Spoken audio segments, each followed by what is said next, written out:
Hello, everyone, and welcome back. This is the Echols Unlimited podcast. I'm your host, Terrence Echols, and today I'd like to give a huge shout out to my guest for this week. His name is Eli Hughes.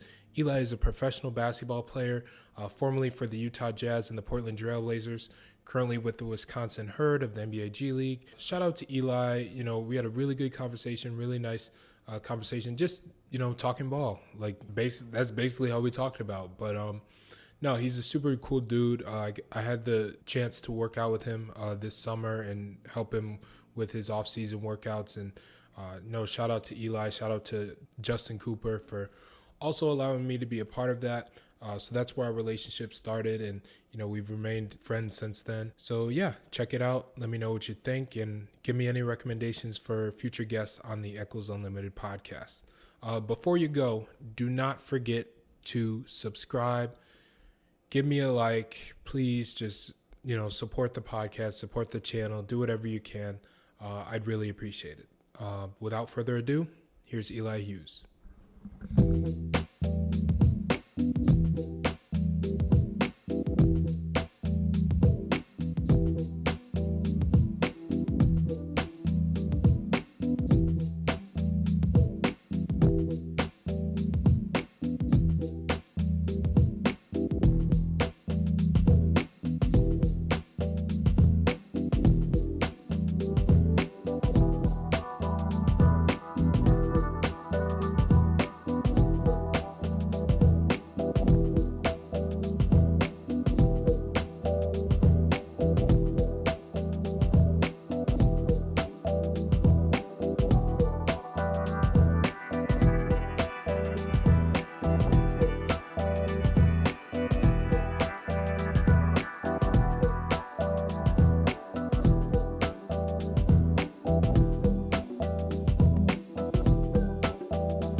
Basically, what I ask pretty much every hooper that comes on the podcast is the first question is always like, when did you fall in love with the game of basketball? Fall in love probably for as long as I can remember. Like throughout my whole life, I kind of was always just concerned about basketball. I remember like vividly being in second grade, third grade, like in class and teachers trying to teach, and I'm just like thinking about basketball practice later. That's all, all I was ever worried about, all I ever really cared about. And so my first love is probably as long as I can remember. It's been my first love for as long as I can remember. Yeah. No, and I mean, growing up in Beacon, right? Yeah. That's where born and raised and everything. So, what opportunities did you have, like, growing up in terms of, from a basketball standpoint? That's a good question, and I don't want to get too in depth because I could talk about growing up in Beacon for a very long time. But Yeah. we had a lot of cool. We had a summer league that was really really huge for me and my development and just my competitiveness called Beacon Hoops. I'm not sure if you're familiar with it or heard about it, but every kid that has played sports growing up in Beacon has played in Beacon Hoops. It's kind of like, for me at least, it was the highlight of my summer. Beacon Hoops games is like you're playing outside and you got 8 p.m. games under the lights. The whole community will come out and watch you. So that was really big for me. I played that, I think, from the youngest age to the oldest age for probably about 10 to 12 summers straight growing up. I think about it, and I can run off stories about it all day. But it was huge. It was really big for me. It was good to see, people coming out, supporting, watching, and the games were packed. And like Championship Wednesday, it was like a packed night. It was like the whole city came out. So Big Hoops is really, really a big part of who I am. I actually have it tatted on me, and of course CYO. I played CYO as well. It was just, I had basketball in the winter and summer, so it was a lot of fun. I got to compete and play basketball all the time. And then as you get older, AAU starts getting in the picture. So you're playing basketball essentially all year round. So it just started to develop and grow on me the more I was able to play. Yeah. And I mean, you said you played basketball year round. Did you play any other sports growing up? Like, what else was around? So I had a little football stint in 7th grade. Okay. It wasn't for me. I wasn't that good. I think I had more than 3 touchdowns on a year though. I was tight end. I had more than 3 touchdowns. I remember one quick story. Our first game, bro. I was so nervous, bro. Like I was terrified. Like This is my first time playing organized football when I was 12, 13. And like, that's like that weird age where you want to impress girls, like Yeah. look good and stuff like that. So I'm like, bro, I'm terrified. Like all my other guys, all my other team is like they've been playing football, Pop Warner, and they kind of know what to like. I don't know the difference. Like I don't know what a holding call is. So I'm on Yeah. the line, like holding dudes, like screwing things up. And then I remember Coach Brian Anelek, he called a tight end pop, which is like a play for me to Yep. run about 5 yards and get a catch and see what I can do with it. And I remember I was wide open, bro, like wide open. I fumbled. I fumbled it. I caught it and it flew right through my hands. And Yeah. I remember they scored the other end, and I remember like I wanted to quit. That was the end of the world for me. So yeah, I played football 1 year. Um, I mean, also growing up when I was younger, I played soccer. I actually love Yeah. soccer. Soccer was a lot of fun. Um, and you can see a lot of basketball players nowadays. Like you could tell they played soccer at some point Yeah. just by how their footwork is and how they move and it's kind of hand in hand that sport with basketball, just by the footwork and how much you're running and the cuts and that kind of stuff. So played soccer growing up. I enjoyed soccer. And then going back even younger, I played t-ball. Just parents throwing you in sports, see what you like, kind of thing. So that was cool. So I kind of did a little bit of everything growing up, and I'm glad that I was able to play sports and be in sports, and my parents were able to get me to my practices and do all those things for me, and sacrifice a lot for me. So I've seen a lot. I've seen a lot in 25 years. That's great. And then had you hit your growth spurt when you were playing football in seventh grade, or was that before? I I was pretty much always taller than everybody Yeah. in my growing up in elementary school throughout middle school.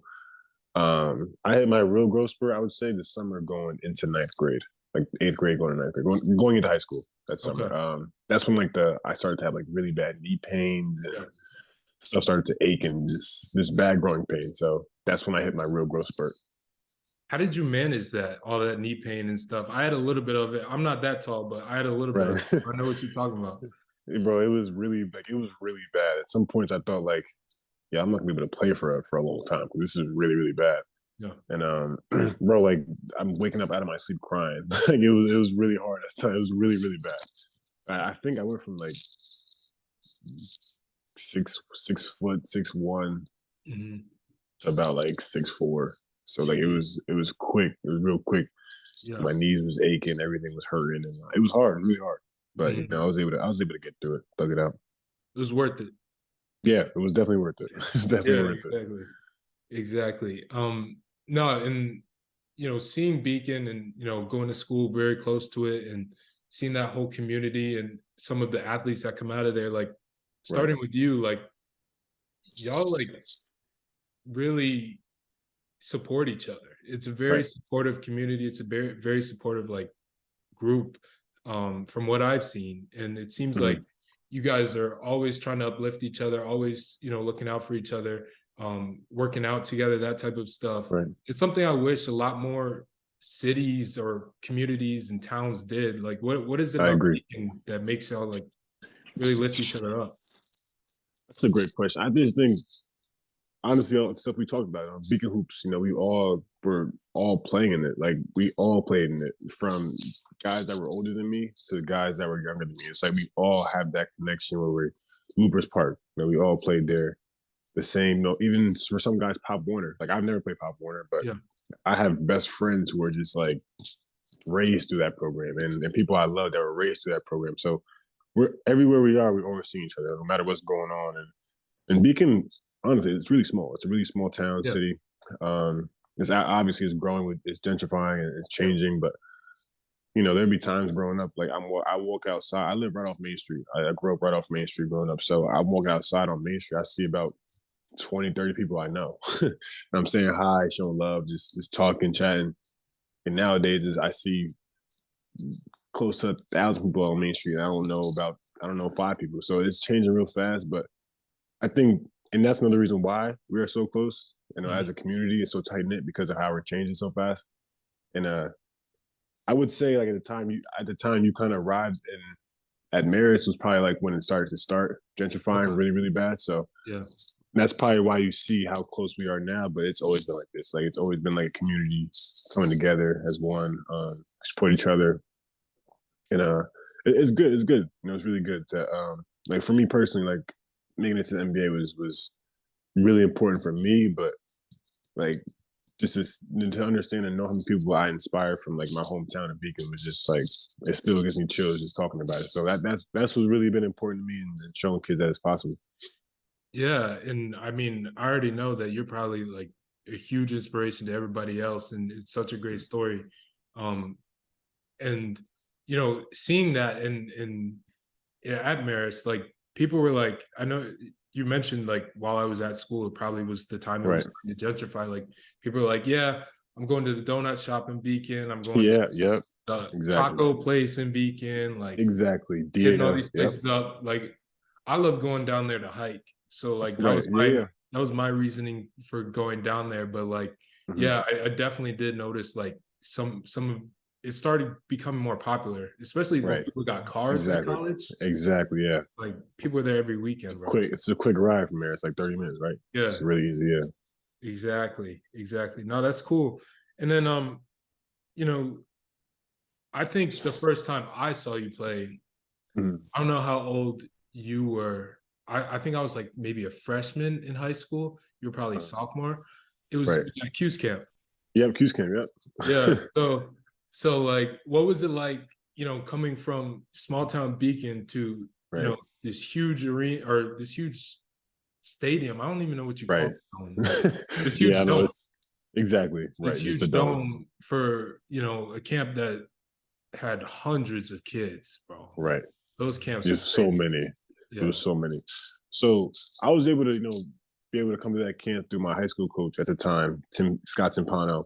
He had a lot of close ties to Syracuse. He went to Syracuse, so he kind of introduced it to me. And this was kind of before I was thinking about colleges. Again, I was just at the time I was a kid from Beacon, bro, just like playing Yeah. basketball. That's all I Yeah. cared about. I was like playing basketball.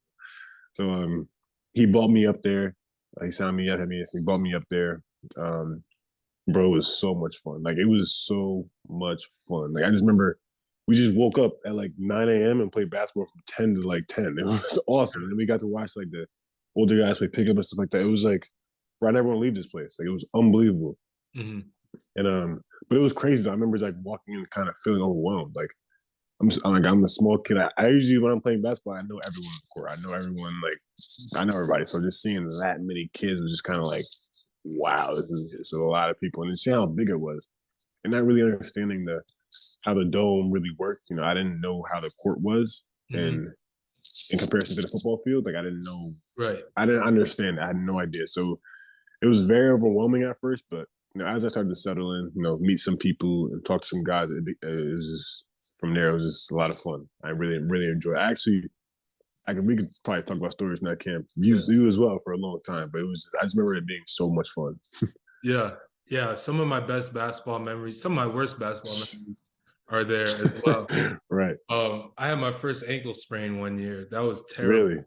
Because on the small hoops, like on the side Oh courts, yeah, on the side for the kids. Yeah, yeah, yeah, like the stanchion like was right under yeah. the Right. and I go up to Yeah, lay up, I come down. that makes sense. Easy way to read. That makes sense. That makes Yeah, sense. yeah. So We no, used to have like a little team practice, like on those little hoops. I remember that. yeah, yeah, Hmm. exactly, exactly. So no, bro, like great memories, but some bad Great ones. memory. Yeah, Yeah. I mean, I'm fortunate. I didn't have a lot of bad memories, man, from that camp. Actually, from that camp, I got invited to the elite camp, which right. was like that following weekend or something like that. So I had actually stayed up in Syracuse with my high school coach at the time. He had a buddy who like left him the keys to a house, and he was like on vacation, so we stayed at his house. I got the okay from my parents and said sure, like whatever. And I went to the elite camp, and like the elite camp again, like I'm just this kid from Beacon. Like I'm not really focused on everything that's happening. I just like playing basketball. I just Right. enjoy it. I just love to do it. So elite camp is like Cam Reddish is walking in, Quade Green walking in, Hamid Diallo walking. All these guys walking in, like these top 50, top 20 kids in the country walking in from all grades.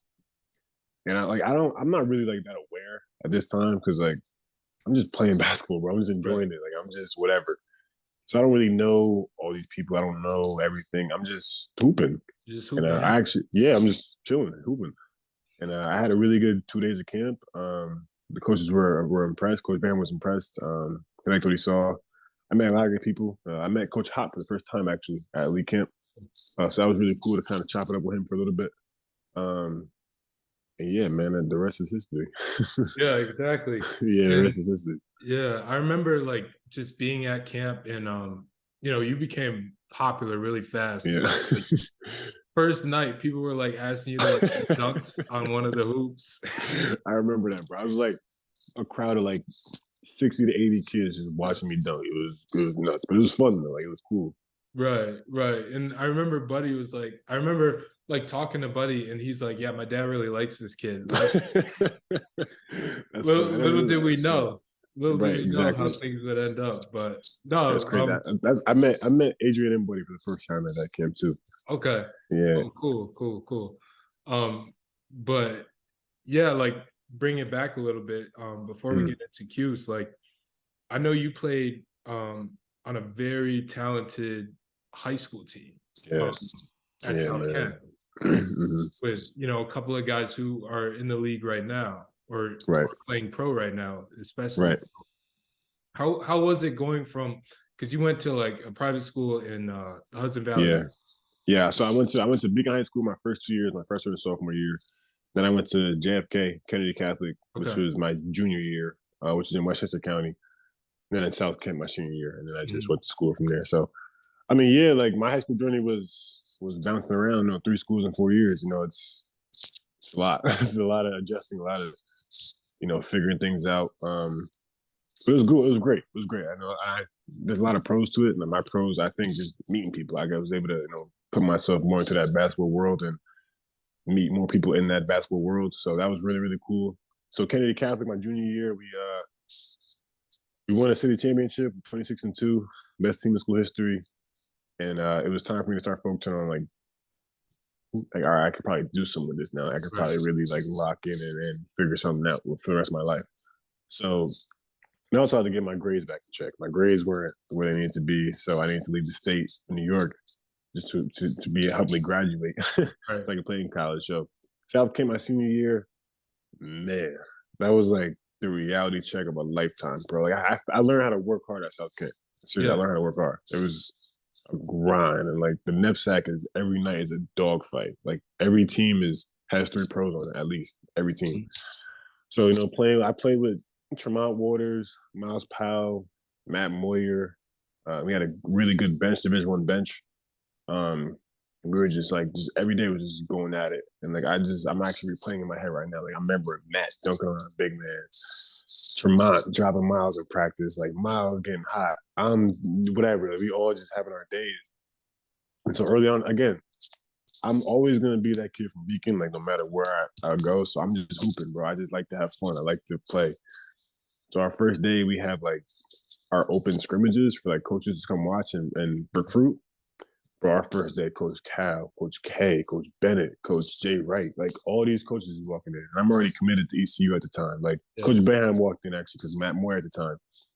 All these Bill Self, all these coaches is walking in, like just watching us play. And I'm not trying to like boost my own head, but like there'll be times where it was like, who is that kid? Yeah. Like, where is he going? Where is he going? Is he committed? Is he signed yet? And so there was a lot of like, I wanted to get out my letter of intent for a little while. Like I wanted to get out of it because I just knew what the possibility of what could be next was. And I tried. I actually wanted. I didn't try, but I talked about it to my head coach, and we kind of agreed like stick to it. You made an agreement, stick to your agreement, and then you go from there. If you don't like what happens at ECU, then you go from there. So I stuck with it. Mm-hmm. But on that high school team, man, it was unbelievable, bro. It was unbelievable. It was like Tremont, any given night, bro, anybody got 40. And Right. Matt Moyer was getting 20 or 15 a game. And our bench was coming in, like putting up numbers. So it was just a really, really well put together team. And on top of it, as you know, you play better basketball when you like people, when you like the guys you're playing with. We play for each other. We was playing for each other, bro. It was so much fun. Like if Tremont was hot, we was making sure we set the best screens possible to get him open. Or if I was hot, dudes were making sure they set the best screens possible to get me open. So it was just like we all play for each other, and we still stay in contact, man. And it's special. It was a special group. Yeah. Special group. No, that's so cool. That's so important. Like, Right. especially like at the end of the day, like you can only do so much. Like when it comes to Exactly. game planning, Exactly. prep and film and all that stuff. But like at the end of the day, you just gotta hoop. You And got to hoop. when you enjoy who you're doing with, you have good team chemistry. Like Hmm. sky's the limit. One thing And you mentioned is, it was what's hard. up? Like it was hard. Like South Kent is all boys school. Yeah, Middle. It was a middle of nowhere. right. Um, like the workouts were like, bro, it was hard. It was really, really hard. Like I said, again, I told you I wanted to quit. I was calling my mom, like, mom, like, I don't know if I want to do this seriously. I Right. don't know if I really want to put my time into this. This is very, very hard. Yeah. And I stuck through it, grinded out, and but it was, bro, it was like that's where I learned how to work hard. That's where I learned how to, put my big boy pants on. I'm waking up by myself now. I'm Yeah. doing my own laundry, making sure I'm eating right. So it's like I'm by myself. And that part, being by myself, was really hard and stressful. Yeah. But I had good guys around me. I had my team around me, and we would hang out. We sit in the common rooms and play 2K or just chill. So it was good. I had a good group around me. They made it a lot of fun for me. Yeah, yeah, and I mean, you say you work hard, bro. If anyone's seen it firsthand, I've seen it. I've seen the work you put in, and I know how dedicated you are and how much you love the game. So that's no surprise to me that that was the start of it all. But you talk about ECU a little bit, and Right, I know you spent a year there. Like, what was that like? Like, what was your decision process going into right, ECU, and then also like how was your experience there? right. So going into ECU, I actually committed middle of my basketball season my junior year. Okay. And I'm a very big guy on like everything happens for a reason. You live and die with what decisions you make. And I'm not mad I made the decision, but I wish I would have. If I could redo it, I would definitely redo it. But I'm glad how everything worked out. If that makes sense. Mhm. I didn't really. Again, I was never really educated, sat down and talked about the recruiting process. Again, I was just a kid from Beacon who just liked to play basketball and I happened to be Yeah. good at it, and things started to happen. So Yeah. I was like, I knew my situation, like my grades. My grades, I had to get my grades in check, and ECU was kind of the school that stuck with me and said, "You're going to get through it. Just keep working hard, and we're going to be right here waiting for you at the finish line." So I like that approach they had given to me early because a lot of schools weren't recruiting me Mhm. because of my grades, and so I just said, I'm just going to lock in my commitment and focus on getting my grades up and playing basketball. That's all I wanted to focus on. That's all I wanted to put my next year and a half of basketball, of high school towards, was just getting better and getting my grades right. That's it. So I committed there midway through my junior year at Kennedy. And again, I was committed as a junior. So I'm going through we having the best season of school history. And like we're winning games. We won the city. We lost in the state chip. Like schools are starting to now the schools are starting to really pile up and say, "Oh, who is this guy? Like, where is he going?" Blah, blah. And then South Kent was kind of just like no, seriously, who is this guy? Like, what do we what do we got to do to get him out his? Yeah, that's when it started to like really turn up. But again, I stuck with it. So I go to ECU, and like that was hard. It was really really hard. Just again, I'm a hometown kid. I like being home. South Kent, it was by myself. I was an hour from my house. Like went home on weekends. But being in a different state by myself was just difficult. It was difficult, and then also on top of like we weren't that good of a team. We weren't winning games. We weren't where we wanted to be as a team. We had a staff change middle of the year. Gee. I hurt my foot right before the staff change, and then coming back after my foot was like the staff was already figured out what they're doing with their guys. So and then myself, I didn't come back in great shape. I didn't come back, feeling like myself, ready to be myself. So, I just kind of wanted a change of scenery, a change of a situation. And I also wanted a big thing for me is like I'm keep going back to it. I'm a kid from Beacons. Like I want to be close to home, close to the people, my loved ones, and my parents, my sisters, and I had them able to come to my games because my parents they did as much as they could come to my games ECU, but it's hard, bro. I'm in North Yeah, Carolina, so exactly. they were able to come to a lot more in Syracuse, and that meant a lot to me. Having them being able to see me play in college, that really meant a lot to me and my family as well. So then Syracuse was my next stop, and the rest is history. Yeah, yeah, exactly. Another thing that during that conversation I had with Buddy when he was saying like, yeah, my dad really likes this guy. It's like, unfortunately, like that was when the scholarship thing was happening. He's like, Yep, 2016. That's right. yeah, he's like saying he wish he had one for you, like all that stuff. And I was like, Right. man, yeah, you're right. And then the second I saw that you were transferring, I was like, okay, now now's the it's time. actually it's actually funny. Like, so in that process of me transferring, when I put my name in the portal, this is before the portal was a portal too. Like, you Right. couldn't, like, yeah, it was much more difficult to get your release and do Yeah. all that, so on and so forth. So after I got my release and it kind of went public, like, phone just buzzing or like zzz, like all day, all night. I'm like, what in the world? But I'm gonna keep it like, I had it all set, squared away. I was going to Seton Hall. Like, I'm going to Seton Hall. I put my paperwork in. I was calling Shane Holloway at that time at Seton Hall. Like, listen, once this paperwork gets through, like, I'm packing my house and my apartment in North Carolina. Like, I'm coming there right when the season's over because I want to get started on getting my just get ready for the season. Like, start Yeah. working out and stuff like that. I'm coming straight to New Jersey because it's only an hour 10 from my house. So Right. it was a perfect situation.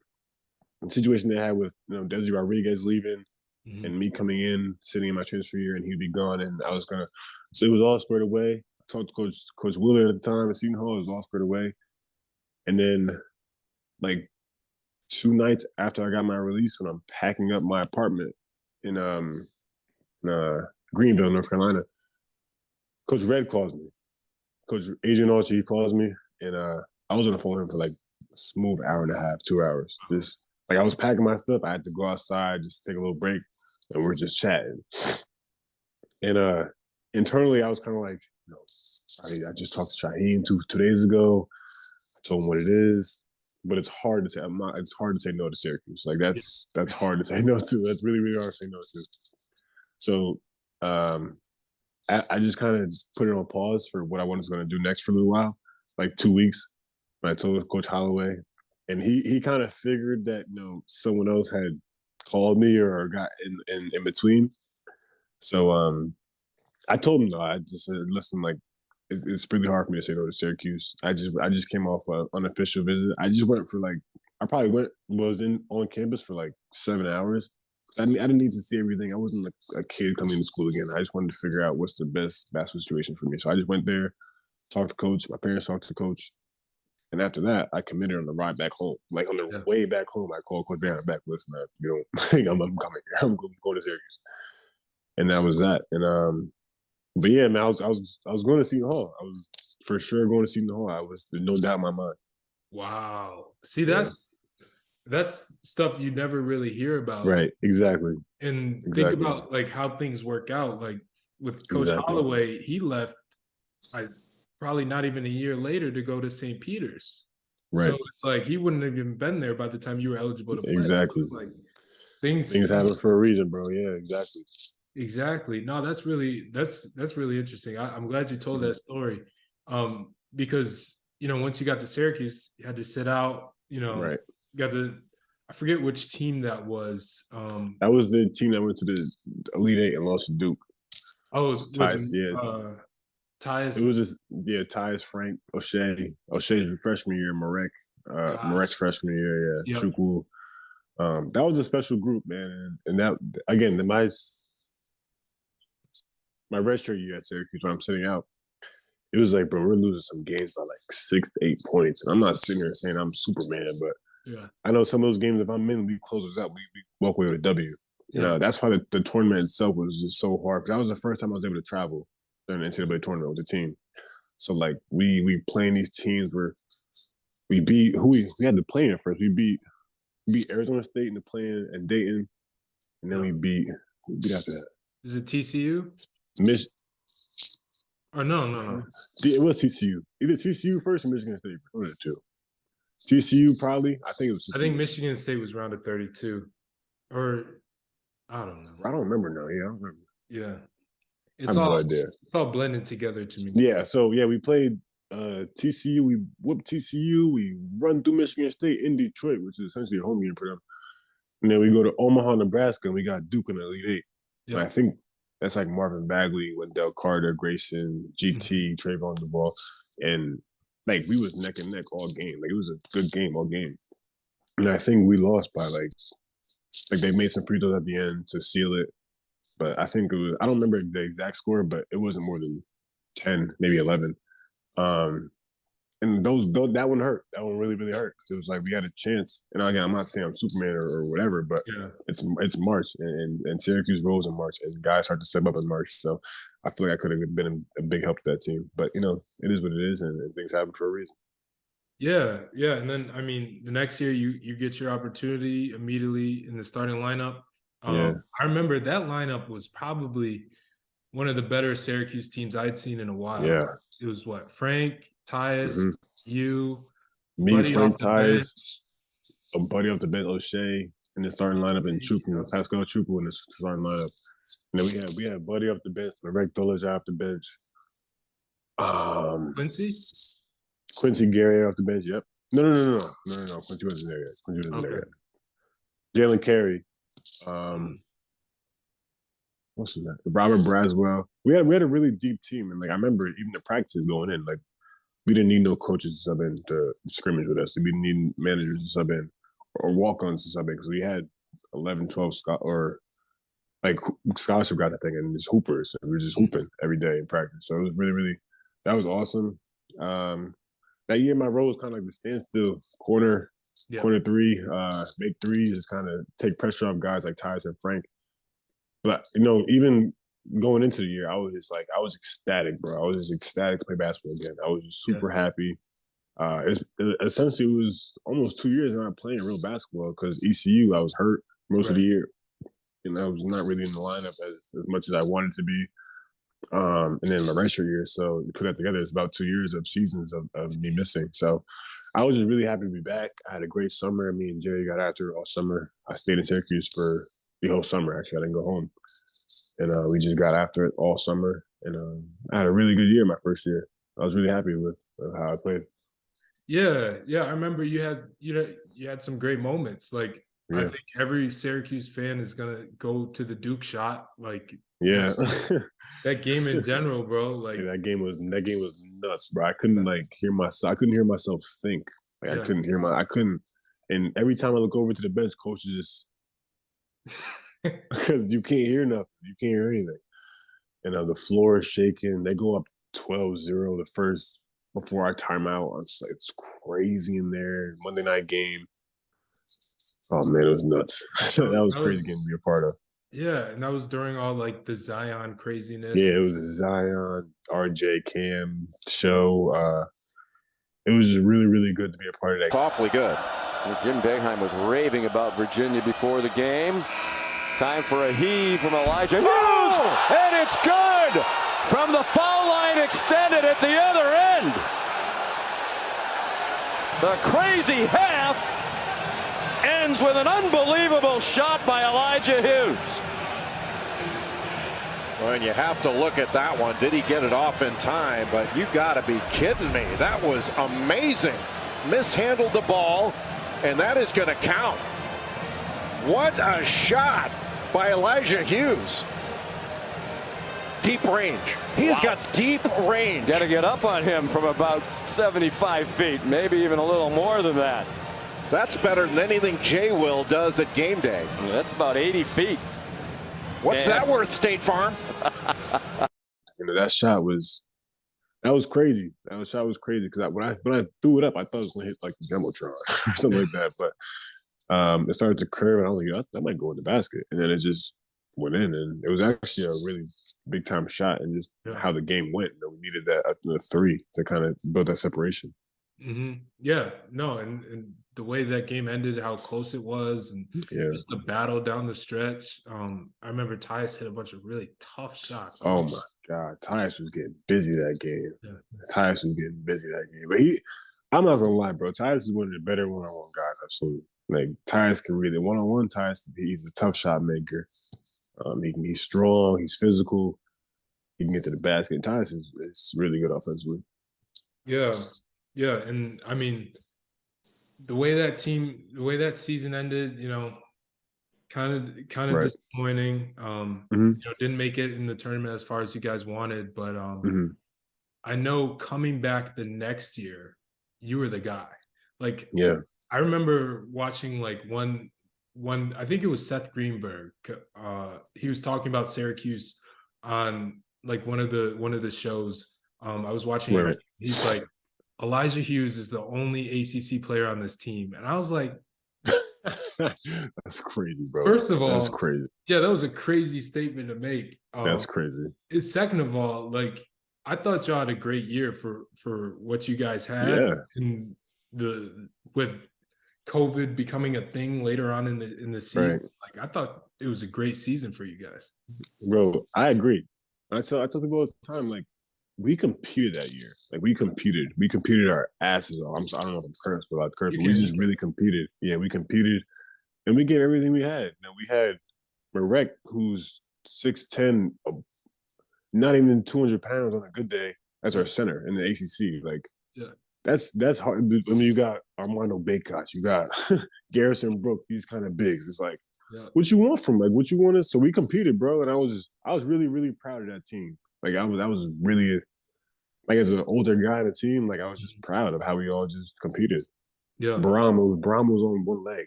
His whole career here. Yeah, he was on one leg, just grinding through it, battling it out. Coach playing 7 guys, so like whoever's on the court, like you're gonna have to grind it out. You're gonna be exhausted at times, but you're gonna have to grind it out and compete, and that's what we did. So I was really proud. I was really just proud of that group. Yeah, really proud of that group. Yeah, some really big wins that year too. Like I remember the win at Virginia. That was fun. That was a fun game. Yeah, I remember Buddy hit that shot. I was like, oh my. Yeah, that was crazy. That was crazy. That was before overtime, but it was like a vital shot of the game, big shot of the game. Yeah, absolutely. So no, I mean, I was proud as a Syracuse fan, as a Syracuse native, to watch you guys. For Seth Greenberg to say that at the beginning of the season. Yeah, guys are gonna want to. Yeah, guys are gonna want to throw you guys out, but you know how guys are on those types of shows, and exactly. Yeah, the fact that I think you were first in the ACC in scoring, right, that season? Yeah. Or was it Norwa or so me and Jordan Ward, we were like neck and neck all year.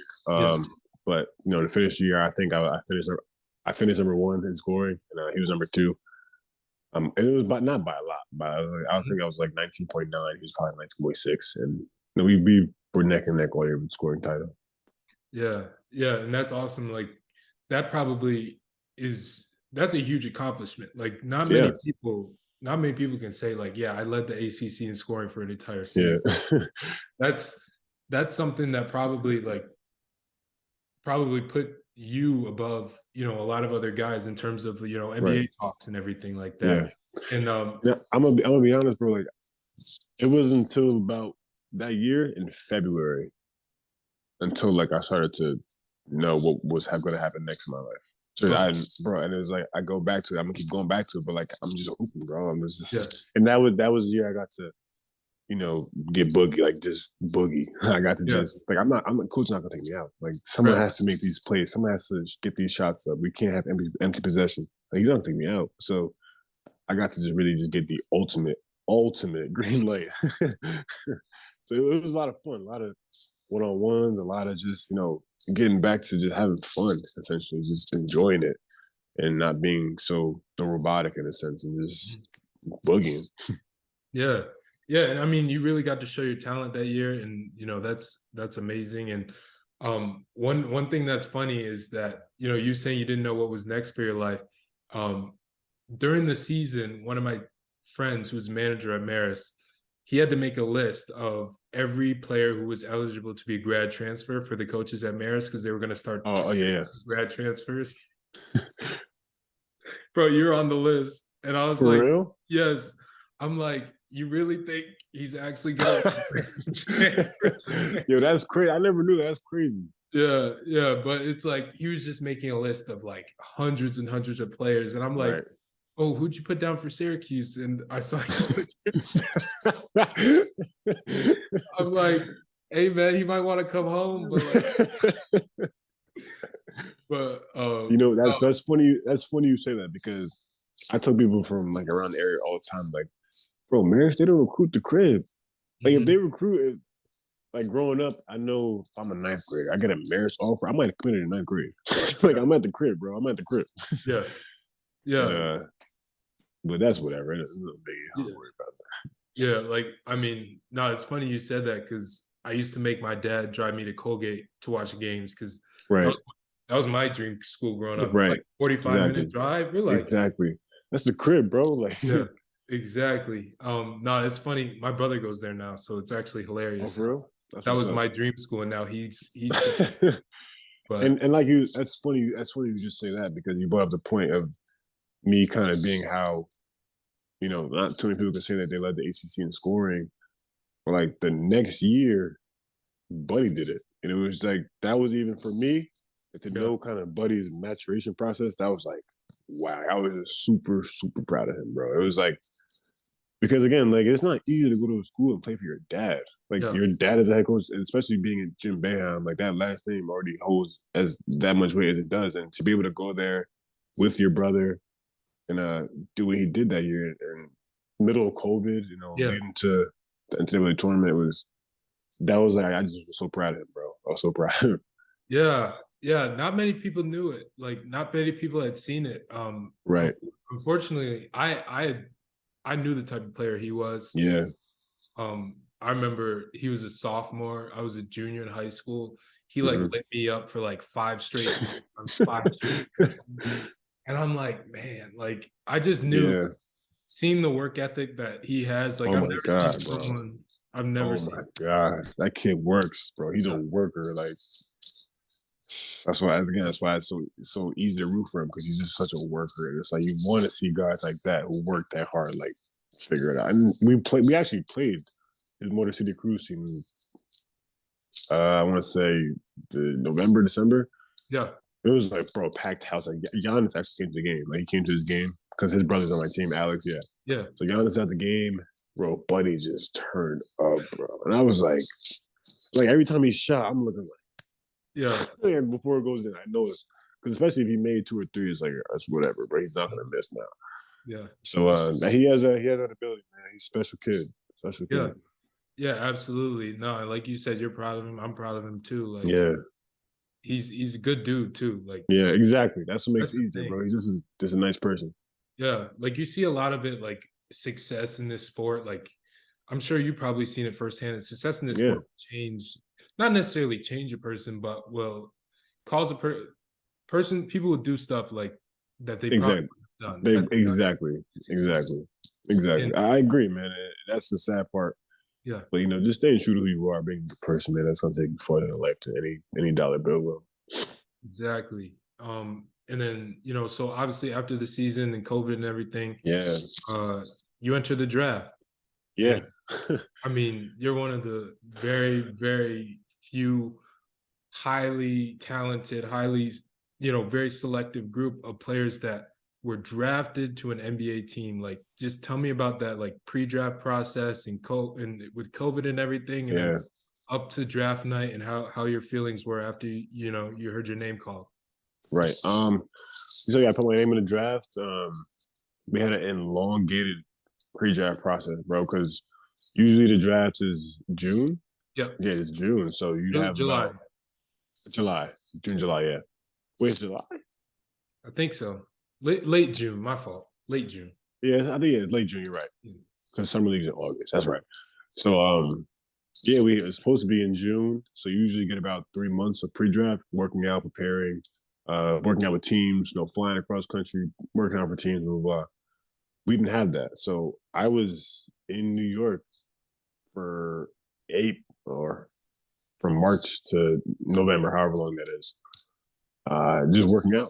I was working out. I was trying to just stay like locked in because again, it's not like I'm getting ready for school. It's not like I'm getting ready for it's like I'm getting ready for the rest of my life, essentially. So it was just so hard to like not getting like so anxious all the time because the draft was getting pushed back. So it's like I don't know when or if or ever this is gonna happen. So it was really hard to just stay locked in and just understand that I still got to work on me. I still got to get better every day. I still got to do the right things to get myself where I want to get to. But mentally, it was just so hard to stay focused. Like it was so hard to just stay locked in, and because with COVID, like I would So go much work out. uncertainty. Exactly. I would go home and work out, and I would just go home. Yeah. Like, I'm just going home. I have nothing else to do. I have nothing else to do. So you just like start overthinking, overanalyzing, and you get in your own head. So that's what I started to do. And it was just, I was getting really nervous leading up to it. And then like a week before, like I started to like have really bad stomach problems. Like I was throwing up because I just knew like this day was coming. Like Jeez, this is the day. It's set. They haven't moved it back yet. I have a week. Like so, I started to get like really bad stomach issues going on. Draft day comes. Well, I didn't sleep the night before. I didn't sleep like the last 4 nights going into it. I'm not sleeping. I'm stressing. Draft day comes. Whatever. I'm trying to act. I got like one of my friends, camera guy, Jamie, 8-Eye. He's following me around doing a draft day video. So I'm trying my best, bro, to just keep it together. Like, just keep it together. Like, not today. Don't let it be today. Like, just keep it together for this cool little moment that he's going to be able to capture for the rest of my life. So, get to the drafts. My family's there. Everyone's there. And then, honestly, I'm not going to lie to you, bro. I thought I was a first round player. I thought I was a first round level kind of guy. So, yeah. After the first 28, I started to get like on the phone with my agent, like, what's going on? Like, what are we doing? Like, what are we doing? And then I think Desmond Bain was picked 30. And that's what and it turned out a great player. Great player. Yeah. I was like, great player. Yeah. But I was just so angry. Because like now I just thought like there's this many people better than me. Like that's crazy. Yeah. Like, to me, that was crazy. To me, that was just like, so there's this many people better than me. They're already gonna say that this many people are better than me. So started to overthink again, over analyzing, going through the picks. And my agent called me and said, get ready because they're gonna pick you 39 to New Orleans.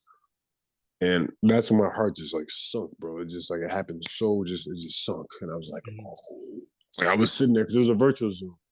So like they got my iPad set up, they got all this stuff set up. And so like I have to like get in the seat and like put this thing on because I had to speak after. Yeah. So I'm sitting there, I'm like, bro, I can't even like get this thing clipped on my shirt. I'm just shaking, like I'm just so like, oh my God, this is about to happen. Yeah. So when I heard it, I just broke down, bro. I didn't know what to do. I had no idea what to like feel, or I just felt like everything leading up to it was just, it wasn't easy. Like it was not easy at all. But then to look up and see the same people that I wanted to be there, to see it go exactly how I wanted it to be with the people around me, with my loved ones, and just be able to share that moment with everybody else. Because I'm not here if I don't have my support group, if I don't have my family, if I don't have my loved ones. So just sharing that moment with everybody was really, really special. I'll never forget it, bro. It's the best day of my life. That's awesome. So traded to Utah that night as well. But there was a lot of alcohol that night, bro. A lot of alcohol. Yeah. Hey, who can blame you? Who can blame you? But no, that's I'm glad you said, like, you talked about like just your emotions like leading up and just how it just like all poured out. I remember watching that draft, like just watching guys like just break down in their living rooms. Yeah. That was just a special, different draft. Exactly. Like watching like Obi Toppin, Cole Anthony, like those guys just like, tears just break down. It's crazy, yeah. And watching from a fan's perspective, you're like, yeah, it's an amazing accomplishment. One of the very few players to ever get drafted. But the way you just broke it down, how like you were just training all day, just going home. It's like exactly. Where's on you? All of it, yeah, all of it happening. Where's on you? Yeah, wearing and building up, and exactly. Hearing you explain it like that makes a lot more sense now. Yeah, it was really, really just like, you don't know when, you don't know if when, you don't know ever, you don't know. There was so much uncertainty. And like, again, my job, I'm like perspective wise going into it, my job is play basketball, but there's people who had bigger things going on in life. So perspective wise, like that was something that kept me kind of balanced as well. Like there's people who like are actually losing family members to COVID. I was fortunate that, I everyone I love and they would still be here and stay healthy. But there's people who have lost family. So that just shows you how important it was. But it was just hard, bro. It was really, really hard keeping things in perspective like that. Dude, I bet. Like, yeah. Jeez. So I mean, on the brighter side of things, like Yeah. there was no summer league that year, so Hmm. you're thrown straight into the fire, basically. Bro, we didn't. I got drafted on a Wednesday. Yeah. I got drafted on a Wednesday. I went to Salt Lake City on Friday. Remind you, like, this is fresh off the draft. I went to Salt Lake City. I'm hammered. Like, I'm still drunk from draft night. That was 2 days ago. Yeah. Hammered. So I'm on the flight, land in Salt Lake City, hammered still, bro. Like, absolutely just toasted. I gotta go in there and do a COVID test, go do a press conference on Zoom, and all this. I had like just a bunch of stuff to do. Like, it's a bunch of this stuff. Yeah. Fill out paperwork, just stuff to do. And then I got back to my hotel, took a nap, went to sleep, and then when I woke up, I just vividly remember just like I sat there and I cried again, bro. I just cried. I just cried. 'Cause I was like, everything was happening so fast. Right? It was just happening so fast and fast and fast. Like I didn't really like take a moment to take a deep breath. Like you really just you did it. I'm really proud of you, and be proud of yourself. And so I just cried. I remember I woke up from my nap and I cried. I called my mom and I was just crying on the phone, and it was just a lot of emotion, bro. I had a lot of emotions. And so you look outside, you see all the mountains. It's like, wow, man, I'm in Salt Lake City in the hotel. I got this private chef making me food. I got a security escort taking me around all these places. So it was just crazy, bro. It was crazy. And so this is all on Friday. Yeah. I work out Saturday, work out Monday. No, work out Saturday, Sunday, Monday. I leave on Wednesday to go back to New York because it's Thanksgiving. Okay. Because it's Thanksgiving, yeah. I go back to New York, spend a little time. I spent like 3 days in New York, just spend time with family, kind of celebrating it all still, whatever. And then I leave New York on Saturday. Training camp was that Monday. So we go from Wednesday, probably like a week and a half, less than a week and a half. So from getting drafted to training camp. And again, I had 4 days to work out in Utah with the coaches and ready for training camp. So it was just like I had no type of foundation. Like I was just literally thrown in the fire, like literally. Yeah. No summer league, OTAs, like and that stuff's important. Like you kind of learn the basics about how your team is sculpted, what this team likes to do as a team, where you see fit as a playing in this rotation. So I had no idea of any of that, bro. I have no idea of, and looking back, I wish I would have watched a little more NBA. I wish I would have dissected it more, getting myself prepared for it. Mm-hmm. But that's just stuff you live with. Right. And it was just, bro, it was like I didn't play again, and it was even worse actually than being in North Carolina by myself. So now I'm on a different time zone. Yep. Just like getting my own place. Like I got to do it all by myself, moving on my stuff. It was a lot, bro. It was really, really hard.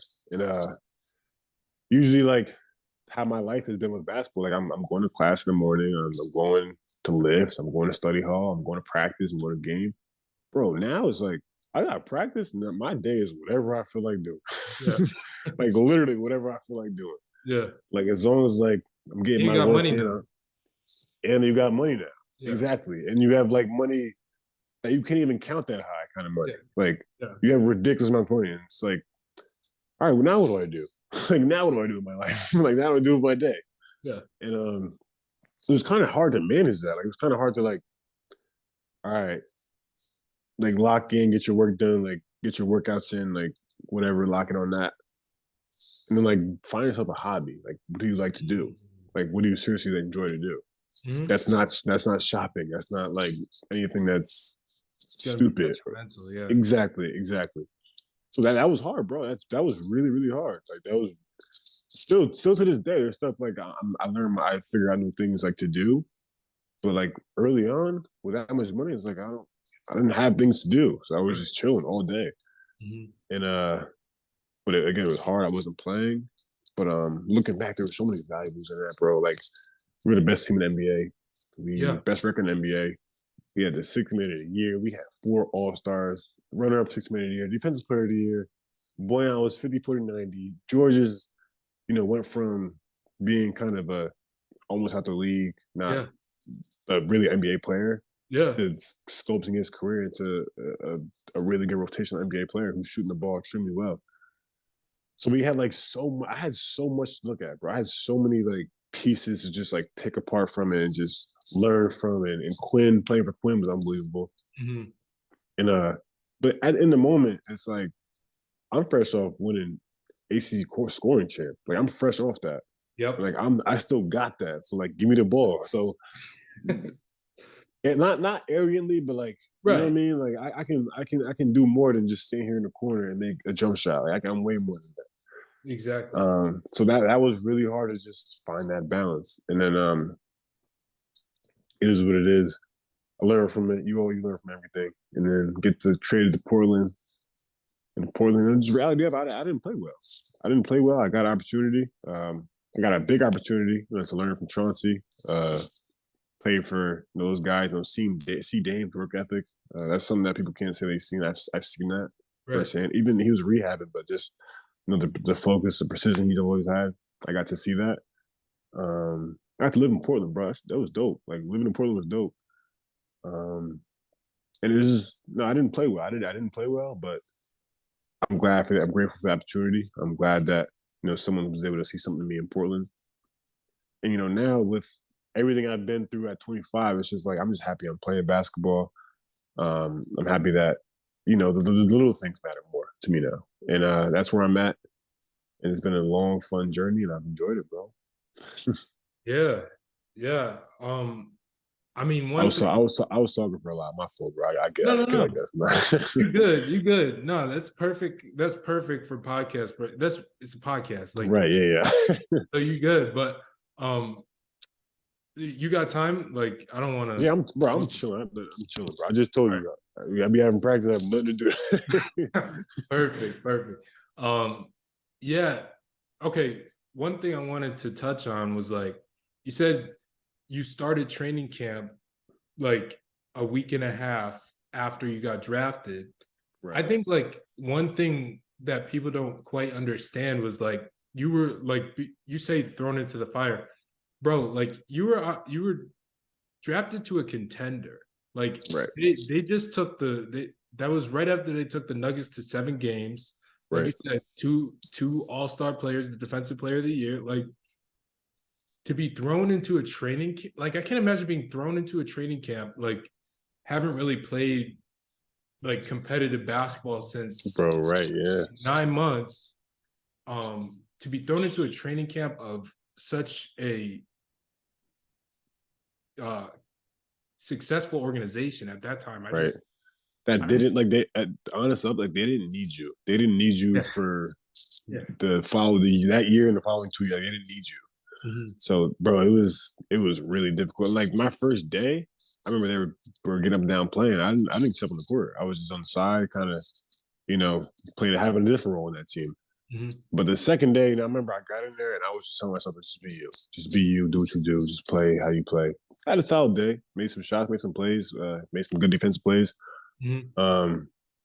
But then like just the understanding of the actual game of basketball is where like I had to learn that. I had to learn how to play basketball because in Syracuse, bro, I was like, I know how to play basketball, obviously, but I was more so just like, I'm getting buckets. I'm here to get buckets. Yeah, I'm here to get buckets. I'm gonna take some plays off on defense because that's what guys do who average 20 and they're playing 40 a game. Like that's just the reality of what it zone is. Too, so I'm playing in zone. So there's so many times I take a play off. Like I shouldn't do that. Yeah, it's the reality of how it is.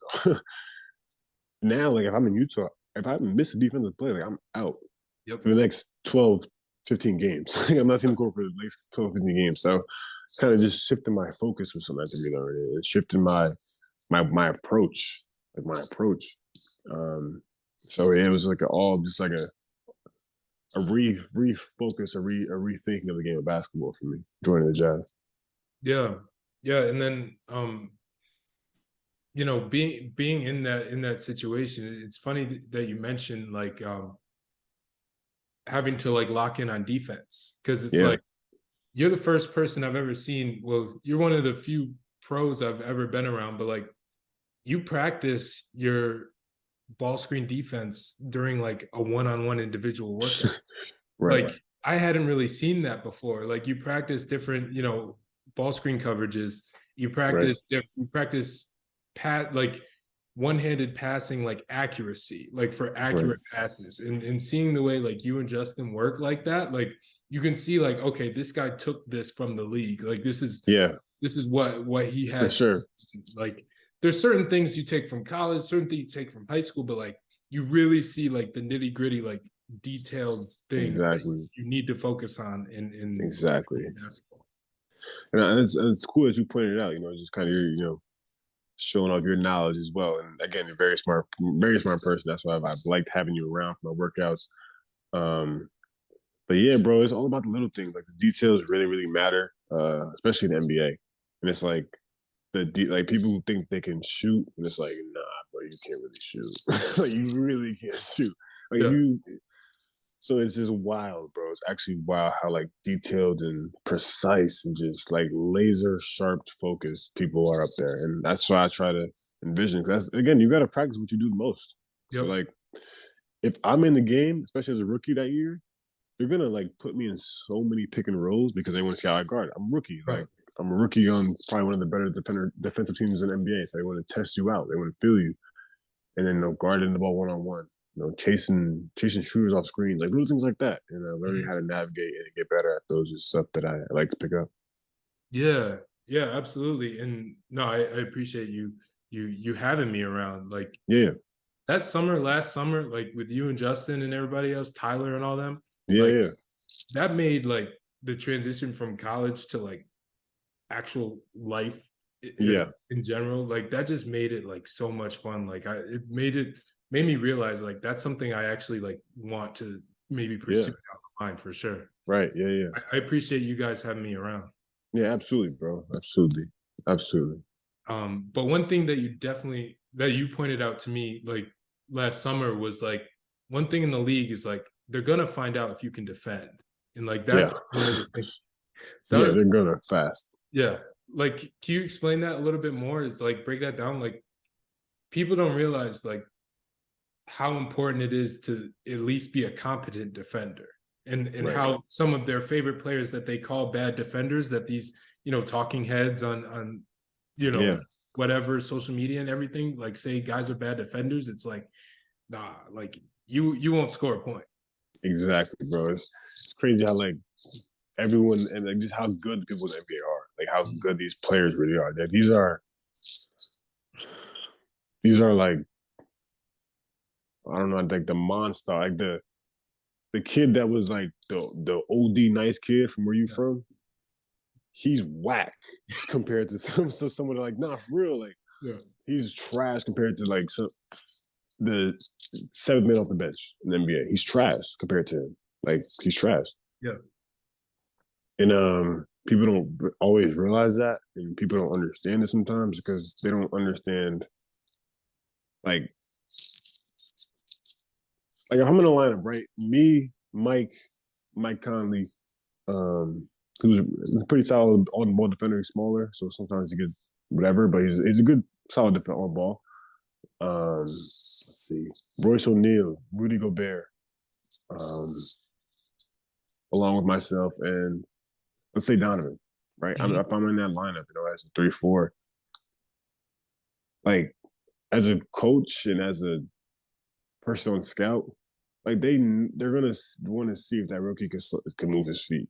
That's number one. So they're gonna try to hunt you down for screens, and I'm probably gonna want to pre-switch. I'm probably gonna want to, and don't let that coach know I went to Syracuse. Forget about that. Like don't let him know I went to Syracuse, because that puts label. That's a different label on you already going into the league. Is you can't guard if you went to Syracuse. Yeah. And then it's like, if they score or they get fouled that first couple possessions, you're guarding them, forget about it. Like, you're food. You're food. It's either your food or you're going to get a stop. Simple as that. Either your food or you're going to get a stop. And it happened to me. Training camp, I was going under screens. I shouldn't have been going under. And it's like, you can't just do that. These guys are like, this is layups for these guys. Like, so it's guys in the league are talented, bro. Really, really talented. But not even just talented, just like extremely good at the sport. Yeah. Like the talent discrepancy is a lot greater, because I mean, people see, NFL players and they're like, well, I'm not big enough to play in the NFL. They Right. see MLB players, they're like, well, I'm not talented enough to hit a curveball. But they see Right. NBA players for some reason. They see NBA players, they're like, Steph Curry has a similar body that to me. Exactly. I got a pretty good job. Like people don't, No, I agree, bro. I agree. and they make those assumptions and they make these declarations. They're like, oh yeah, like Matthew Dellavedova, like they don't understand. Like he will, Bro, he's a champion, bro. Like he's an NBA champion. yeah, Wow, bro. yeah. So no, that's the type of stuff that like really like gets on my nerves and like really Nah, stuff I try to advocate for. Like I try to advocate on behalf of athletes. I'm like, yeah. these guys are so much better than you. Exactly. Like these okay, people get on coaches. That's my big thing. It's like Right. you don't realize how much a coach puts into a scout, how much a coach Exactly. every Bro, player. we used to go. We used to like have practice, and like practice was over around from let's say 10 to 12:30. Practice is over. Coach would stay back, do his work on his whatever, the scout, whatever. We would come. Some of us would come back at night around like 9:30, just like get some shots up, shoot, and sometimes play like ones or whatever for not playing. So we come back, hoop. Coach is still there. Yeah. Like coach is still there with 2 kids home. Like he's still there. Mm-hmm. Or he came back. Who knows? But like he's just laser focused, bro. And it's just like he put so much. I've seen all my coaches. They put so much time and so much energy into like when things aren't working. Like how do I fix that? They're like watching stuff. Like how do I fix it? Or how do I put him in a better spot? Like, or he likes the ball running off his. He likes going over his left for a hook shot, or he likes passing his left hand. He likes his left. Like they try to figure out exactly. Like they try to figure out little ways to put you in those positions, and then if that doesn't work, it's like it's still going to be on them when it should be on the player for executing it because they're in the position. They just got to make the shot or make the pass, and it's again that's the coach's fault when it shouldn't be. Yeah, yeah, and I mean you talk about like adjustments too, like that are made within a game, like exactly, bro, like. People get on coaches, they're like, oh, he didn't make adjustments fast enough. I mean, this man just spent the last 4 nights of his life preparing this game. Like, no, you're right. He's obviously not just going to abandon something until like that's why it's always, it's until like okay, I'm just going to say it. I got in a Twitter argument with this dude. Bro, I love Twitter, bro. I love Twitter. I got in an argument with this dude who's like, Doc didn't make adjustments till the third quarter on Luka. I'm like, you know how much Luka this man has watched over the past right, exactly, over his career. Yeah, over his career, he obviously put something in place that he thought was going to work. Like he's not just going to abandon it like 10 minutes in. You know what I mean, bro? It's exactly. Like at least wait, like halftime is like that time, right? Like, then he'll make. Of course, he made adjustments in the third quarter. You're not going to hold that. So it's like and another thing that people don't like, what bothers me about people, like really bothers me, is Luka is unbelievable, bro. Like, that's the wrong player. He's unbelievable, bro. Like, why are you? Like, he might do a couple things, like a lot of times, like you're like, yo, what the fuck? Like, what the fuck did I just see? So, like, why are you? Like, give him his flowers. Like, he beat the game plan. Like, he probably would beat any game plan he has in front of him. Yeah, and I mean, especially the way the rules are, like good offense is good offense will cure everything. Not even good offense, bro. Good shot making. Exactly, elite shot making, bro. So no, I mean, that just people who know ball, people who like. Yeah, exactly. I can sit here and talk hoop all day with you, bro. Yeah, exactly. But no, I want to talk a little bit about like some of the other stuff that you do, like. Outside of the game, because we talked a lot about like your journey and how you got here. Now you're with the Wisconsin Herd. You're having a good season. Like you're averaging 14 points a game. Like that's solid, bro. Like I think a lot of times people don't understand the talent that's in the G League and just like how circumstances can lead to a person to getting there. Like we were just absolutely before we hopped on, we were talking about like your guys' roster. Like I looked at it on paper, I was like, no way. And you're like, we're just not winning games though. But Can you talk about? I mean, you're right. It's like sometimes, man, like a difference between uh NBA backup point guard and a G League that's like the leading scorer, Carlik Jones. Sometimes the difference is a relationship. Yeah. Like sometimes there's not that much of a difference. Like there's really Yeah. not. And I don't want to get too into it, but then Right. sometimes things happen and politically you have no control over it, or you just have no control over it. But a lot of these guys can hoop, bro. Guys can hoop in the G League, and like some of these guys are right on that frisk of being on the NBA roster and playing on the NBA team like very soon. And it's a talented league, bro. It's a talented league. Yeah. It's a Yeah. really talented league With very limited spots, like a very with limited. very limited spots. Exactly. Um, Exactly.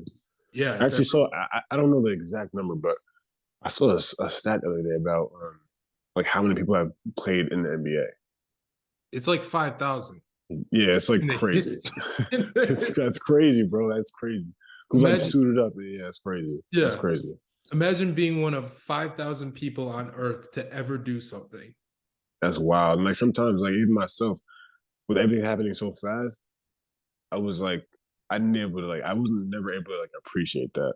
Yeah. Like really sit down and appreciate it because bro, everything happened just so fast. Like life was just after the draft, life happened so fast. So that's like now, like I'm just at peace, bro. I'm happy. I'm playing ball. And I'm just happy for whatever is next. You know, whether Yeah. it's here in the G League or whatever it is. Like I'm just happy that I'm playing good ball and I'm getting ready to go into the summer, into the off season, the good vibes, working out, just chilling. Yeah. Yeah. Yeah. And I think that's a good place to be, like, honestly. Yeah, Like, as long as you're happy with yourself and at peace, and opportunities will come and go. And exactly. I know a person like you is going to take full advantage and is going to be well prepared for them. So I mean, I have no Absolutely, bro. worries. I have no worries about you, bro. Like, no, you're good. Um, one thing I did want to ask about, like, just because like it just happened in terms of Coach Boeheim retiring, and you mentioned Coach Red taking over. Like, Yeah, talk to yeah. us about that a little bit. What are your Man, thoughts? coach. But it's like one of those things that you thought would just never happen, bro. Like you just never think it's gonna happen. Yeah, He's been, there well before long I was born. A legend, bro, like an absolute legend. Like, it's hard for me to think of Syracuse and not like put a face to the city. And if you're put a face to the city, it's Jim Boeheim. yep, He laid down a foundation that made it exciting for kids to want to come to Syracuse. Like he wanted people from all over the world think like playing in that zone and knowing the history behind like Syracuse, Mello, like just being able to be a part of that culture myself is I'm just grateful, bro. So I'm grateful for him, his family. He gave me the opportunity, and I'm really, really grateful for him. And I'm sad to see him leave, but I'm happy he's doing what he wants to do. And, it's cool. It's really cool. I saw him actually. He was at Buddy's games, these couple oh games. yeah, So it was just cool to see that maybe he's maybe he's at peace. Maybe yeah, I know it's gonna hurt him, it's itching him, but maybe he's doing what he wants to do for himself, and I'm happy for him. yeah, exactly. And I know he's gonna want to get around, like, to see Buddy's games. Exactly, yeah. Go Eventually, and he's see gonna Jimmy, yeah, head overseas and see yeah, Jimmy. yeah, Like, no, that's gonna be cool for him. And then, like, I mean, I feel like a guy like that is never going to not be around the game. Like, exactly. you, Guru, if you put like, what bro, is he it? just loves hoops, bro. Yeah, He just loves hoops. I remember yeah, actually I walked into his office before, bro. He had a game on like I don't know what conference it was, like college. I have no idea. yeah, I didn't know anybody on the court. He didn't know anybody on the court. He was just watching it. yeah, I was like, this is so interesting because usually I'm not watching that. If there's like other games on, somebody I know is playing, like I'm not gonna yeah, just watch a random. You know what I'm saying? So he just loves hoops, bro. yeah, yeah. Like, literally, like, if they showed like D2, D3 on national television, I'm sure Exactly, bro. He's he watching put that it. on. He put that on for sure. But no, I'm happy for him too. I'm happy for the family. Like, getting Me to know too. the family. Exactly. Me Like, too. I'm happy for all of them. And Syracuse is a better place, and Syracuse in general is a better place just because. Exactly. So Exactly. I agree, man. He's like not even what he just does on the court as a coach, but He's helped so many people, just kids in Syracuse and the city and the community, and he's a legend, bro. And Yeah. they should have a statue of him in Oh, Syracuse. And by the next time I come back to Syracuse, there better be a statue, there has to be. bro. There Facts. has to be. No, there has to be. So what's your best experience hooping? Like what was your favorite memory, best experience? That's a good question. I'd probably say beating Duke at Duke when they were number one. They're number one. I made that shot. Again, I'm really big on I'm just a low maintenance. Like I just love my people. I love basketball. So like to do what we did on that court against that team with like the group we had, because again, you play better when you like the guys you're around. Like I generally like those guys. Like, I love playing with those guys. It was so much fun. They were my brothers on the court, off the court. Like we literally did everything together. So like just to do that, celebrate in the locker room with them. Pascal had his career high, like I think he was 20 and 19 or something like that. Like it was just cool to just celebrate for him and all he's been through at Syracuse. And he was Coach Boeheim's. He would get on him. He would He's get in on the Pete. doghouse for sure. Yeah, he used to get on Pete. So to see him do that was special because he's quiet, very to himself. So that was just really dope to celebrate with him in there. It was just fun, bro. It was a lot of fun. And then just to beat the number one team in the country, like on TV, Right. yeah, it was just crazy. It was crazy. Yeah. You guys were the only team to beat Duke with Zion at home. That's crazy. I didn't know that, bro. I did not know that. Yeah. Well, they only lost like what 6 games that season, and yeah, outside the North Carolina game, which he was out like 30 seconds. Into the game. So aside from that game, like in all the games that he played in, like they didn't lose a single game at home. Who they lose to in the Bahamas? They lost to somebody, right? Rui Hachimura, right? Oh, Gonzaga. Not the Bahamas. I mean, maybe. What is the one in Dang, what's the name of it?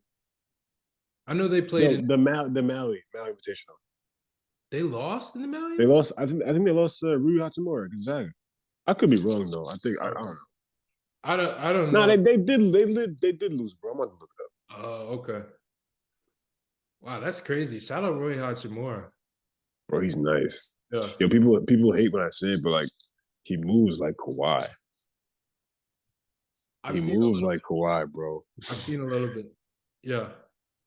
Obviously, like there's levels to it, but like he moves like Kawhi. I know what you're talking about. Yeah, like, I've seen it. I know. Yeah, yeah, I've seen it. Who in the league like did you model your game after as a kid, and then who do you watch a lot now to try to take things from? Model my game after. I just try to do like a little bit of everything. Where I thought like of everything that people do, like younger, like I thought LeBron's athleticism was crazy. So like I would work on my hops. Like I would like work on like just kind of rebounding and pushing a break. So that's kind of how I got my ball handling skills. Better than the usual kid. Who else? Like Kobe. I wanted to score like Kobe. Like I wanted to get buckets like him because he was so good, just getting buckets. Always was getting buckets. I wanted to be like flashy, like D Wade. Like I wanted to have that little flair and then bring that excitement sometimes, and I wanted to have that too. And then, so I just a little bit of everything. Bro. I try to just do a little bit of everything. I wouldn't say I model my game after one person, but as I got older and started developing more of an understanding for the game, I fell in love with guys like Kevin Durant. He's the way he plays is just so poetic, bro. It's beautiful to watch. And other guys like I love Luka, big Luka guy. Dame is one of my favorite players. So Paul George, Kawhi, I had a lot of favorite players, bro. So it's just say my game after now, I'd say like a earlier Harrison Barnes. If I was to predict myself in the league right now, that's kind of the earlier Harrison Barnes, Golden State, kind of a big time, just dot connector. He just put the dots together for teams. He's a bit of a two-way guy back then. Two-way, yeah. He made shots, could play off a closeout, make play off a closeout, and just defending. He was just a positive asset. He's been a positive asset his whole career. So Yeah. I think now, that's kind of the value I bring to a team and the way I would like to play on a team. Yeah. No, I like that. I like that a lot. Yeah. I think he's one of the more underrated guys. Like the fact Yeah. that he's still a starter in a league where like everyone made fun of him because the contract he got at the time, Right. and because Right. he left Golden State. But it's like, But he's number 2 in the West right now. that's what I'm saying. He's number 2 in the And West right now. Yeah. it's because of dot connectors like him. Like Mm-hmm. of course they're well coached. I love Mike Brown, but I love the Kings, bro. They're so gritty. Like they are so gritty. That's a gritty group. Kings is back. Kings is back. Yeah, no, they just surpassed the 40 win mark for the first time in 17 seasons, which Crazy. unreal. That's crazy, bro. Unreal.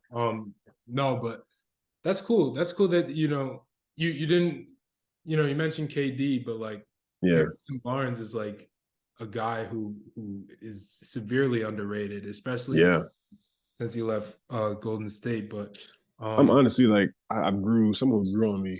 I loved him in college, and I thought early on he was gonna kind of make his print in the league, which he didn't early on the way he should have was well, not should have, what people thought he would have was probably Wiggs, bro. Andrew Wiggins. I love Andrew Wiggins, bro. He's great. Yeah, he's unbelievable. I was so happy. Like I don't know him. I'm not like I don't know him, but just kind of to see everything he's been through with, not living up to what he was supposed to be and to hype exactly, and then kind of. But that takes a toll on you, bro. It takes a toll on you as a human being, kind of feeling like you fail people. It takes a toll on you, and then just kind of bounce back, not bounce back necessarily, but just go through the struggles, grind it out, and just won an NBA championship, bro. Like it's just almost, you could say, the second best player in the championship team. Yeah, and they like you said, they don't win that championship without him. No, not at all. No, because I mean, no one's guarding Tatum like that. Unreal, bro. Unreal. But no, that's great. And another thing, like, and this is completely unrelated to hoops and everything, but it was one thing I had to bring up because I was scared.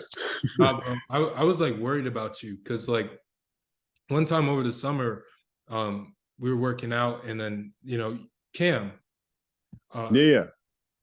Cam, great dude, super nice guy. He comes up to me like during one of like your breaks or whatever, and he goes, "You know what Elijah just told me?" I was like, "What?" He said, "Future is top 5 all time." You actually had me nervous. I was like, what are you about to say? Yeah, no, I'm like, no. No, that's crazy. All time though? I said Future is top 5. I said not even Future is top 5. That's crazy. He's not top 10. Who's top 10 then? Top 10 rappers of all time. Future probably falls in like the 11, 12 category. Like let me think. Bro, all right. Is Tupac in your top 5? See, that's the thing. I put them in there as like honorary. Tupac, Biggie, I put them in there honorary. Bro, because I don't listen to them like that, but like listen. Have to. Tupac is not good. Tupac is not a good rapper, bro. I like a few of his songs. Bro, Tupac is not a good rapper. There's no way you're gonna sit here and tell me that Future is not better than Tupac. I don't think Future's better than Thug, bro. And I got Thug at like, yo, that's crazy. That's crazy. What are you talking about? Like, bro, you were listening to March Madness. That song, your kids are listening to March Madness every time March comes around. That's gonna bump in their ear, bro. For real, that's gonna play before every March Madness game for the rest of our lives. Real rap. That's crazy. Nah, I that's crazy. Like every time that's you want to get hyped, point. Every time you want to get hyped and lock in, right before a game, you're playing in this NCAA tournament, you're gonna bump March Madness, and you might drop 50, bro. But okay, I look at it from this perspective. Like, bro, wait for you, crazy song. Wait, okay. Crazy song. Okay. I can run up like 10 more songs too. Crazy song. But the thing is like, okay, that's a great song. You can't act like Thames wasn't sliding. Drake was sliding. She was. No, it was. They was. But like Future slid on that song too. He did. But and think about it. Name me one bad Drake and Future song. And what is Drake? Where's Drake? Where's Drake? One bad Drake and Future song? Yeah, name me one of those, and then where's Drake on your top 10 list? Oh, Drake's like one or two. I got Cole 1. And name one really bad Drake and Future song.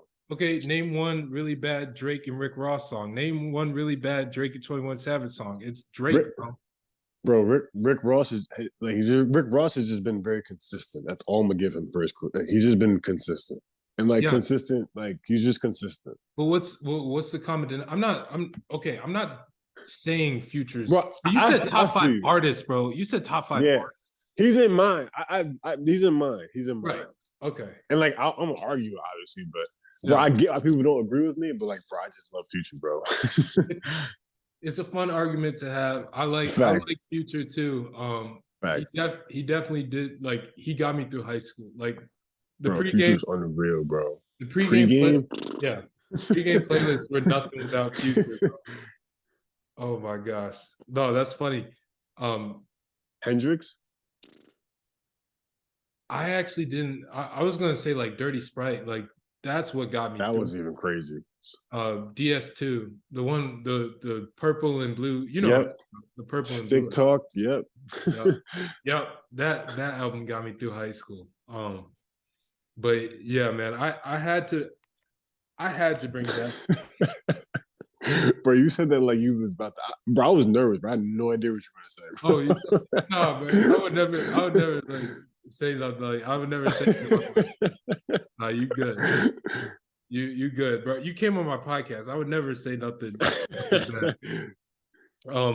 One more, just a couple more things I just wanted to talk about. Like you mentioned finding stuff to do outside of like going to practice, coming home, and now you don't have any obligations. Like you don't got to take the trash out for your mom. You don't gotta You don't gotta like finish your homework. You don't got nothing. Right. You're your own person doing your own thing. Like what do you do? Because I mean, no offense, you haven't lived since your pro career started, you haven't lived in the most fun cities. No, bro, listen, you're not telling a lie, bro. But I'm podcasting now. Okay. Right. I forgot that. Yeah, I'm podcasting now. Yeah. So honestly, like I like podcasts, bro. Like I like podcasts. Like I watch podcasts all the time. I feel like it's a new way of learning for me. Just kind of learning how other people think, getting different perspectives, hearing stories. It's a new way to just kind of take things in a different way for me. And I've actually learned a lot through the game basketball podcast. I learned a lot about people, about different other topics, different topics. So I'm really into podcasts, and I'm always on YouTube watching your podcast. Yeah. I started my own podcast, kind of highlighting, again, where I'm from. Not just where I'm from, but the area, the whole area in the whole Hudson Valley region. Highlighting people from that area specifically that have obtained to do cool things in life. Cool things, whether it's, Matty Segrist being from Poughkeepsie and, being the Villanova all-time leading scorer, Rayvon Gray from Beacon, actually. What he's done at LSU, track and field. What he's done just historically, who've kind of gone under the radar, underappreciated. So kind of get them up on the show and let them tell their stories of the hows, kind of the journey, just a little bit about themselves, and let them share their stories with people. So that's what my podcast is about now. It's been a lot of fun, bro. Right? It's in the water. It's in the water. Yep. I like that name. It's been a lot of fun, bro. It's been a lot of fun. Awesome. Hey, I think like I love the podcast, space. Like right, me too. I've been doing this since 2019. Really? Me and my friend Tyler started at the Marist radio station our freshman year back in For 2017. real? Yeah. Oh, that's dope. No, shout out Tyler, but like after 2 years of like being so inconsistent with him, like Right. I started my own in 2019, and it's like it's the best thing in the world. And I Bro, think it's like, fun, bro. It's so yeah, fun. and the more people who like enter the space who have like either something funny to say, something intellectual to say, Right. like I think you having a podcast is great. Like Yeah. some people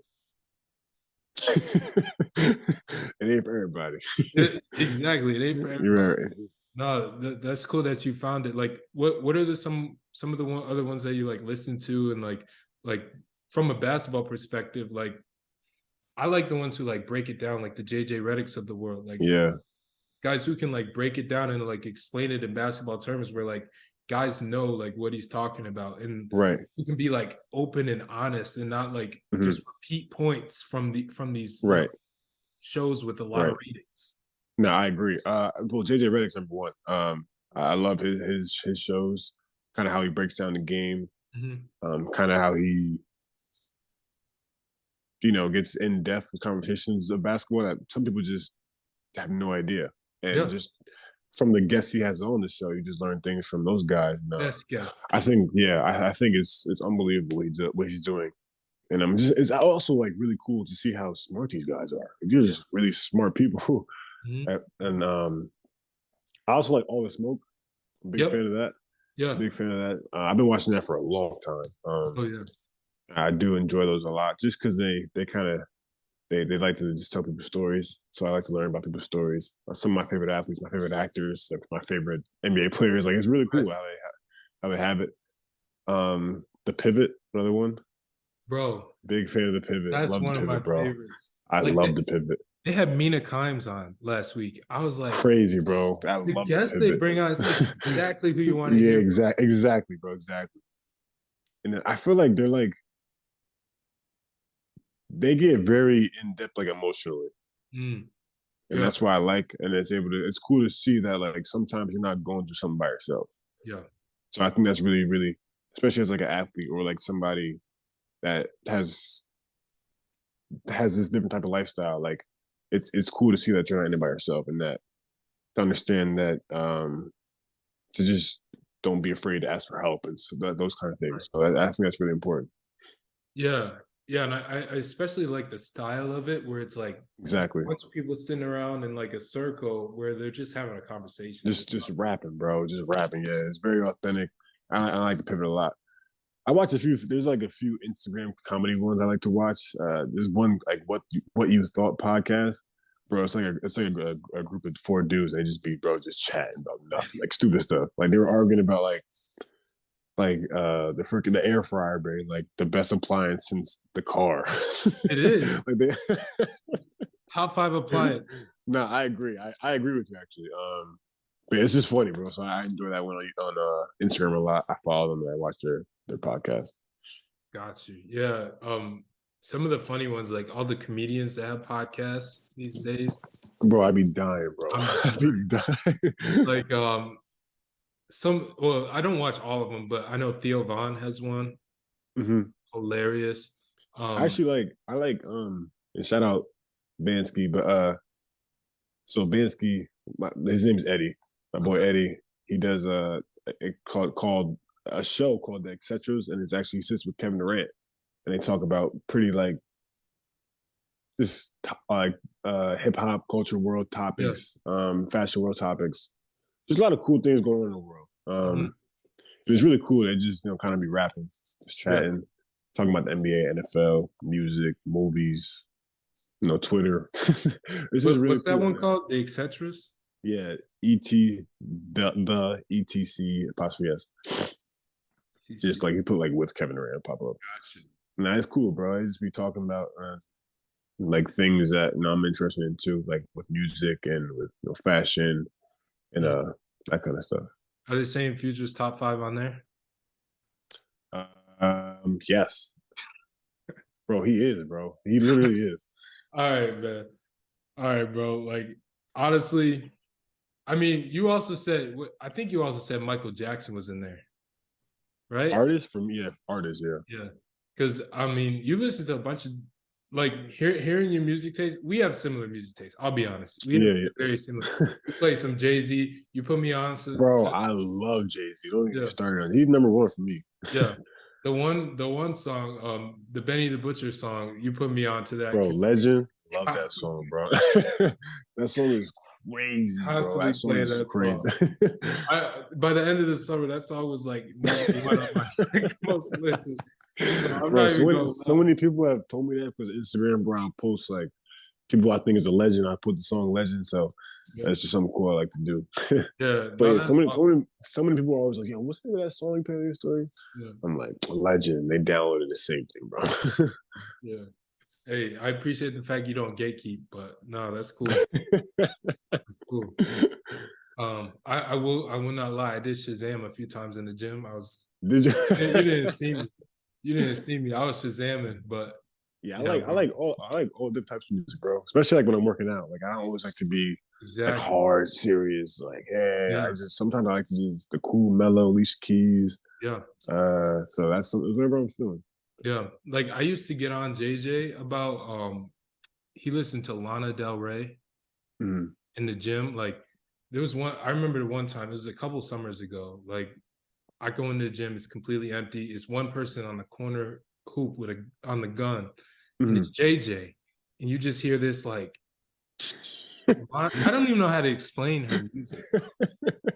And I'm like, I don't know you're talking about, but I can see JJ. Yeah. No, but this was years ago, like maybe like sophomore year or something. Like I'm just like, this is what you listen to, and then I've already exposed him on this podcast. To the end of the year, he posted his everyone posts their Apple Music. Yeah. My guy had 400 hours of Lana Del Rey on his Apple Music. That just sounds like some JJ, bro. It's the most JJ shit you can ever experience. Like that's funny. If there's shout out to JJ, sentence, man. Yeah. Oh my God, yeah. Shout out to JJ. Yeah, it's funny. He hit me up because actually Marek Dojan, he's playing with Marek Dojan now over in Germany in that league. So it's cool. Just the basketball is so small, bro. So small. Unbelievable, man. And no, he said he mentioned your name to Marek, and he said Marek's eyes just lit up. Yeah, bro, I was like my brother, bro. Yeah, I just know I'm always good at Slovakia. That's all I know. Hey, man, you never know. Exactly, bro. No, but I appreciate you coming on here. Like, absolutely, probably bro. One of my best podcasts I can remember. This was dope. Yeah, I don't say that for everybody. This is one of the better ones I've ever done. So no, I appreciate you coming on. Absolutely, bro. Anything else you want to talk about, hit on, I'll be sure to leave your links in the description. Yeah. For sure. Everyone subscribe to It's in the Water. It's in the water. It's in the water. All right. Perfect, man. No, but I appreciate you coming on, bro. Absolutely. Thanks for having me. This was really fun. It's always cool to just chop it up, talk hoop, talk future being top 5. Talk about this podcast, whatever. So it was really fun, bro. Perfect. All right. Thanks, man.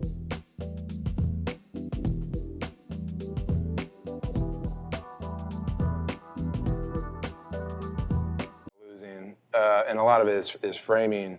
But there's this misconception that people who are quote unquote successful at their craft, like all of you, are just more talented than everyone else. And while that may be the case, you have more risk aggression. You've put yourself in more situations where you have failed and lost. So you build resilience. Like those who win lose, because our winning is what's celebrated, it's remembered, but our growth comes from our losses. Tenfold, man. I think in life, those that are addicted to the process actually don't need to lose to win. LeBron, for 20 years, he is literally addicted to the process. He likes winning, he likes championships, but he actually likes going to the gym and training much more than the parade and the celebration. But if you really can dive into the process of something and love that, then you can then you're actually addicted to learning, and you want to get better. You keep going back to the process.